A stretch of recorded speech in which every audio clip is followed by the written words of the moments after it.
Assalamualaikum warahmatullahi wabarakatuh. Hai, perkenalkan nama saya Yuliana.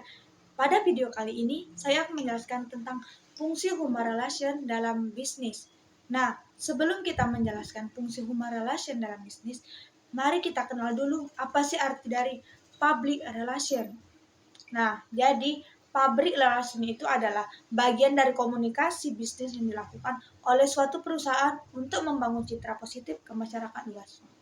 Nah, selain itu juga tugas public relation dalam bisnis dapat meliputi yang pertama itu membuat rancangan program komunikasi perusahaan, dan yang kedua melakukan manajemen komunikasi internal, yang ketiga menyediakan berbagai informasi perusahaan yang dibutuhkan dalam kerjasama, dan yang keempat mendapatkan informasi setiap pihak eksternal untuk kerjasama. Dan yang kelima, melakukan pengawasan dan evaluasi kepada program komunikasi.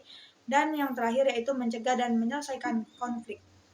Nah, fungsi human relation dalam bisnis sangat penting dan mencakup ada beberapa aspek utama. Yang pertama itu fungsi yang efektif, yaitu membantu memastikan bahwa informasi yang mengalir dengan lancar antara semua tingkat dalam organisasi dari manajemen hingga karyawan. Dan yang kedua yaitu meningkatkan motivasi, membantu meningkatkan semangat dan motivasi karyawan melalui pengakuan, penghargaan, dan dukungan. Dan yang ketiga resolusi konflik, yaitu memainkan peran dalam mediasi dan menyelesaikan konflik yang mungkin timbul di tempat kerja, menjaga lingkungan kerja yang harmonis. Dan yang keempat, pengembangan tim, mendorong kerjasama tim dan kolaborasi, memastikan bahwa karyawan bekerja sama untuk mencapai tujuan bersama. Yang kelima, peningkatan produktivitas, dengan menjaga hubungan baik, karyawan merasa lebih dihargai dan termotivasi, dan pada akhirnya peningkatan produktivitas dan efisien.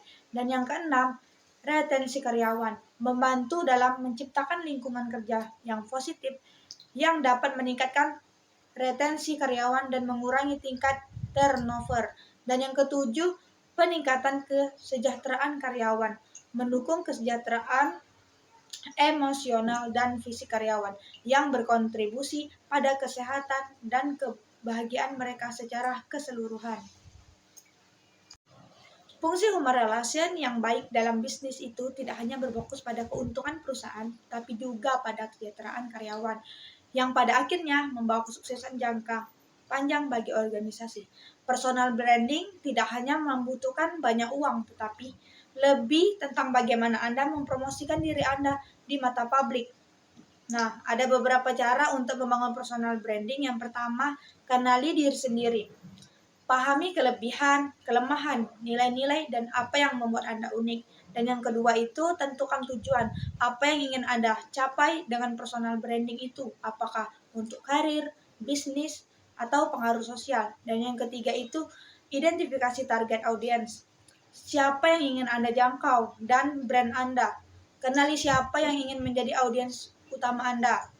Dan yang keempat itu konten yang relevan.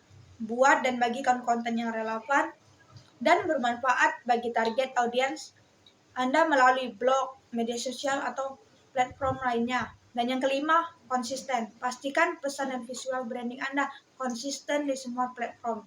Dan yang keenam itu jaringan atau networking. Bangunan hubungan dengan orang-orang dapat mendukung dan memperkuat personal branding Anda. Dan yang ketujuh itu pemanfaatan media sosial.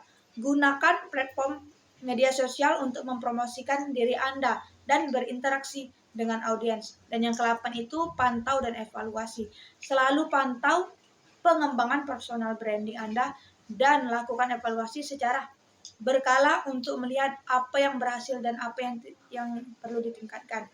Meskipun dana bisa membantu dalam hal promosi dan pemasaran, yang paling penting adalah keaslian dan konsisten dalam membangun personal branding yang kuat. Oke, itu saja yang dapat saya sampaikan. Lebih dan kurang saya mohon maaf. Semoga ilmunya bermanfaat. Wassalamualaikum warahmatullahi wabarakatuh.